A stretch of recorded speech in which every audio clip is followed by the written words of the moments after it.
I wish you a Merry Christmas and a Happy New Year. God bless you. Thanks for watching. Welcome. Hopefully this is enjoy that this brings you enjoyment. So Christmas memories and activities. How fun. Family, whatever the case. So there's so many so many things that we can think of. And this one, I'm going to talk about it. I don't know about you, but I say the earliest we should put up the Christmas decorations, the tree and everything, Black Friday, the day after Thanksgiving, U.S. And the latest we should take it down is, well, I'll give you New Year's Day, but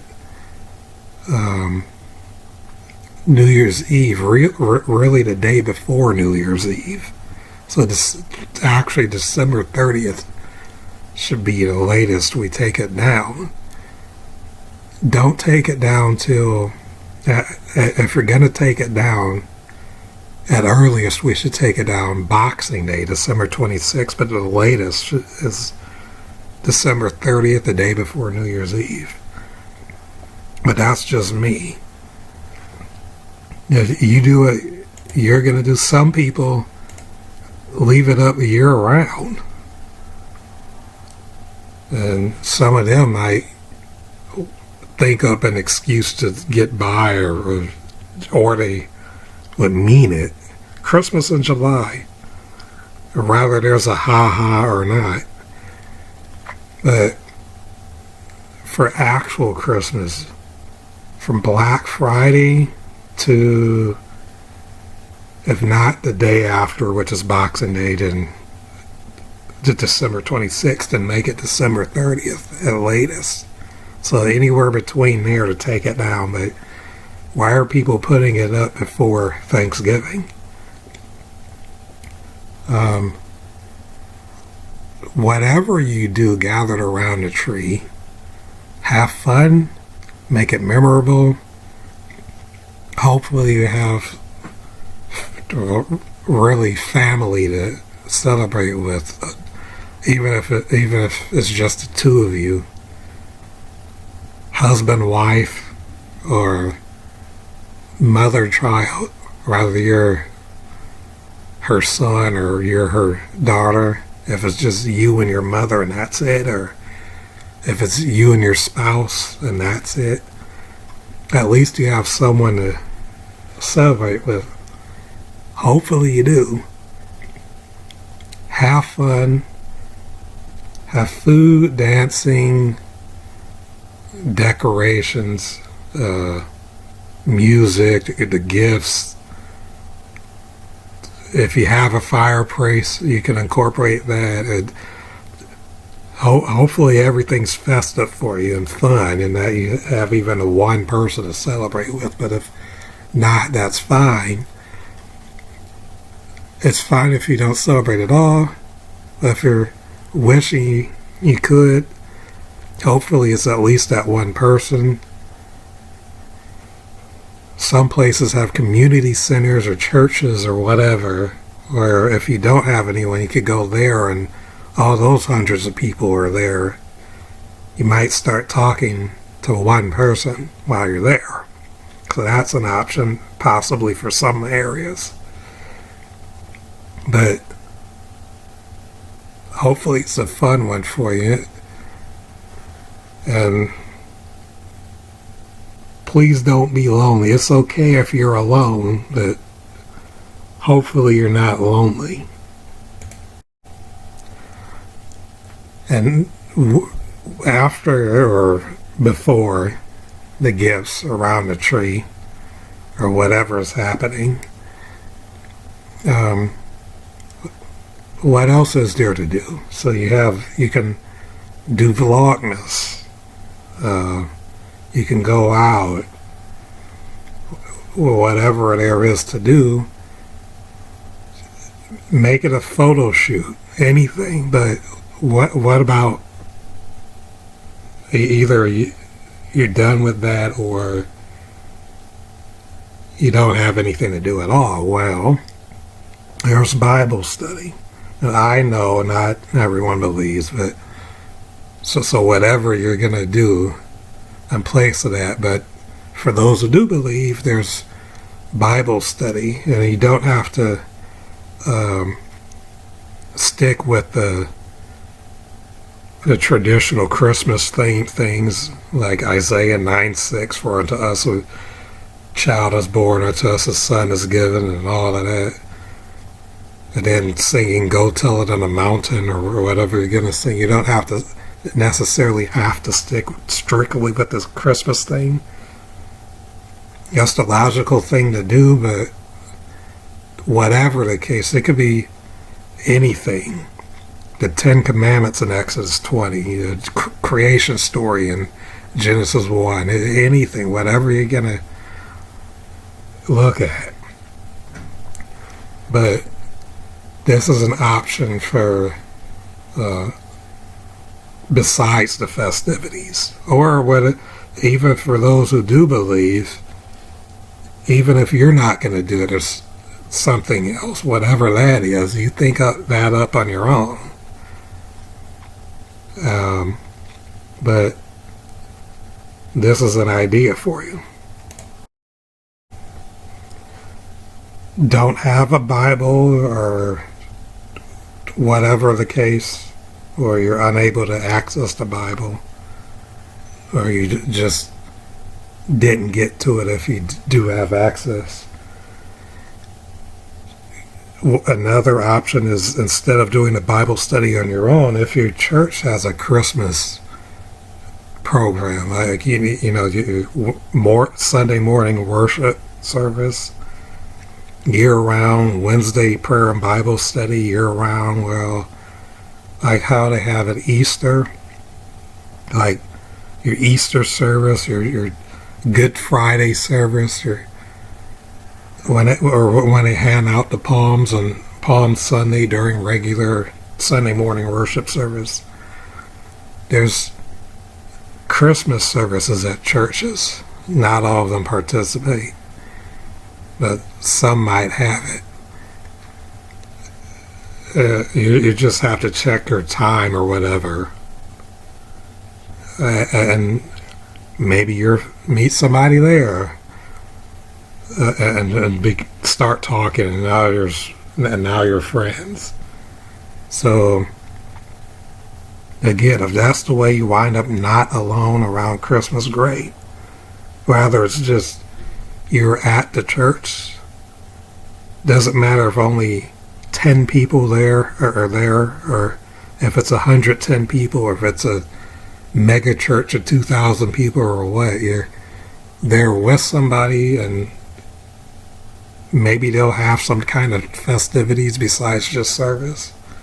They might have food, whatever's going on, and you might very well make a friend. So there's that option.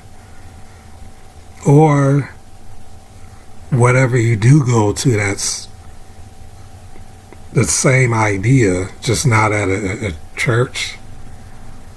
And in fact, maybe you can be the volunteer yourself, where you could very well be the one in need yourself, but it helps when you also help other people in need, even if you're in need yourself.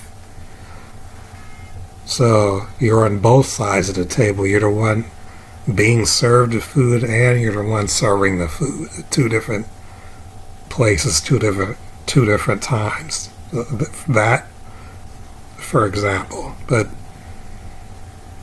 there's places where, again, if you do believe, there's churches around. Just check to see if they have something, and then check what time.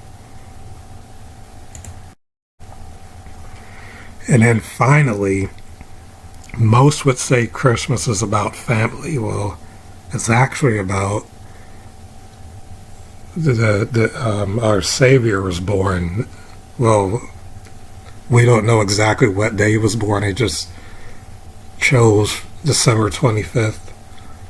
But it's actually about the birth of our Savior. But most people, even those who agree with that, know that, or they say that it's about family. And okay, fine. And in fact, hopefully you do it. Like I said earlier, hopefully you do have family to celebrate with, even if it's just one person, just your spouse or whatever, whoever it is. Hopefully you do have at least that one family member. Yes, husband, wife is a family makeup, but you knew that. But if you feel like, oh, my siblings, my parents, my grandparents, like that, well, if you're married, remember, I mean, it doesn't always have to be grandma so-and-so. You can, well, my wife is here. That is good enough. I know you're with her at all times year round anyway, but maybe you could spice it up a little. But you could invite family, or let's say you do have a spouse, and invite your mother, her mother, your grandmother, her grandmother, your sister, her sister, and maybe you have a child. You and your spouse have a child or two or three together. They're there already. And I said memories. Speaking of this, first of all, you can let us know what your Christmas memories are in the comments. But mine was my extended family, my mother's side.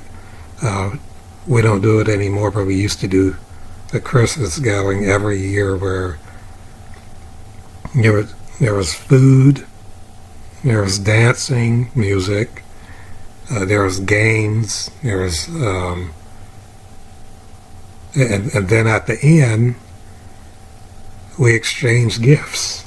So, and there was a bunch of family members, so that part was fun, because how many people I had to give to, how many people I was possibly anticipating getting from, besides just parent and sibling. You know, sometimes the more people, the more, there's something about there being more fun when there's more people there, instead of just the same 2, 3, 4 people as usual. Not that it's all that boring, but and you're glad for those people, but there's something about having more people that makes it more fun. It could be maybe you haven't seen them all year, and now you're seeing them at the Christmas party or whatever. But that was mine. How every year we it was sometime in December, usually the weekend. A couple of years it was on the day of, but extended family, mother's families, we would all gather, food, games, dancing, and then exchange gifts, and then the gifts were at the end, so after that we were clean up and go home. And you know, when we first get there, hi so-and-so, hi this person, hi that, and then leaving, bye so-and-so, walk this person to her car, let me catch so-and-so before she leaves to say bye, and you know, like that. And you're catching up with each other. So that was fun. And, but again, what are your memories? Hopefully you had good memories. Unfortunately, not everyone is fortunate enough to have good memories. You know, things happen, you know, every day you turn on the news, but hopefully you do have good memories. It doesn't have to be, it's probably a family gathering, but it could be anything. If you're willing to share in the comments we'll be glad to see it. And hopefully you still, if that's passed, like my extended family Christmas gathering, no longer. But if that's you too, hopefully you have something else going on. Like I mentioned earlier, maybe your church has something. Or go to a community center. Hopefully you have something where it's festive and not just you're all alone like every other day of the year. And I mean, it is just another day, but hopefully it's a special day or a time period for you. If not, I'm sorry. I pray that you're no longer lonely in years to come. Even if you're still alone, I pray that you're able to find something to do, that you come to be okay with even on that day is the same like every other day of the year. I hope it's a special day for you, and if not, I hope you're okay on that day or during that time. Prayers for you, blessings to you. Thanks for watching. Merry Christmas, Happy New Year. Glad to see whatever memories of yours, Christmas memories of yours in the comments. Thanks for sharing. Have a good day. Good evening.